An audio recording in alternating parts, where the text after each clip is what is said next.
बिस्मिल्लाहिर्रहमानिर्रहीम।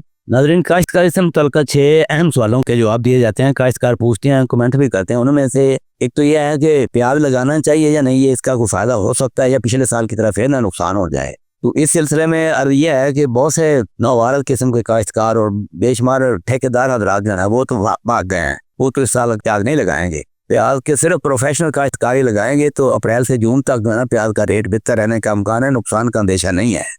एक तो ये है मेरी राय प्याज के ऊपर। तो खासतौर पर फुलकारा प्याज जो है ना ये लगा लेना चाहिए।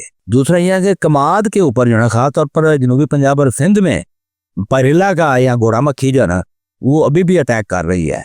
तो उसके लिए मेरा मशवरा ये है कि क्लोरपायरिफास, आला क्वालिटी की क्लोरपायरिफास जो है ना खासतौर पर सायरन जो है ना स्वात एग्रो की, इसका रिजल्ट मैंने देखा हुआ है।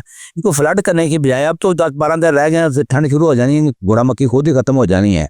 अब जो नुकसान करना था उसने कर लिया। तो बेहतर यही है कि सायरन जो है ना ये 200 मिलीलीटर फी टैंकी ये डाल के बॉर्डर लगा दे चारों तरफ जो है ना, अगर आप स्प्रे कर देते हैं तो इसमें कोई ना कोई रिलीफ मिल जाएगी। तो एक बात ये मैंने अर्ज करनी है कि तमर काश्ता कमाद में जो है ना मखलूत काश्तकारी की जाए या अकेला कैनोला जो है ना ये लगाना है। इसके लगाने का बेहतर तरीका क्या है? बेहतर तरीका यही है कि वो जो चाइना की जो मैनुअल प्लांटर है ना, जो बंदा जिसको एक बंदा उसको चलाता है तो पहिया लगा होता है आगे, उस प्लांटर की मदद से ना कमाद के बेड्स बनती हैं, उनके ऊपर 2 कतारें अगर 2.5 फुट के ऊपर काश्त किया गया है, अफजल है कि 2.5 फुट पे काश्त है तो 90 के करीब खेलियाँ होती हैं।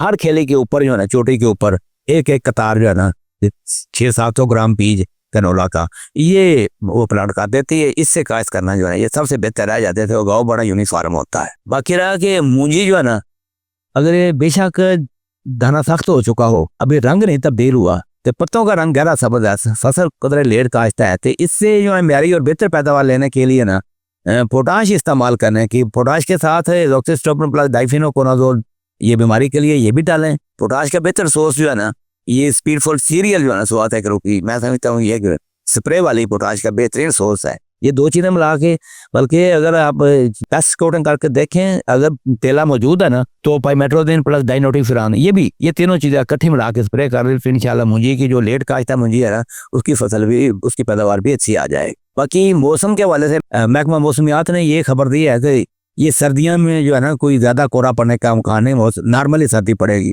हम इसको रिजेक्ट नहीं करते क्योंकि अब जो मौसम जो भी है ना हमने सिर्फ खबरदार किया है।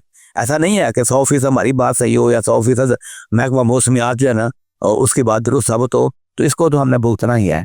बाकी चने के हवाले से ये है कि आप आज पंजाब में जो है ना 1 से लेकर वस्त नवंबर तक यानी कदर लेट चने काश्त करने, अगर ज़्यादा जल्दी लग जाए ना तो वो फल जाते हैं, कद बड़ा हो जाता है, फल कम लगता है। अलबत्ता यह है कि थाल एरिया में अक्टूबर के अंदर चने लगाने की सिफारिश की जाती है।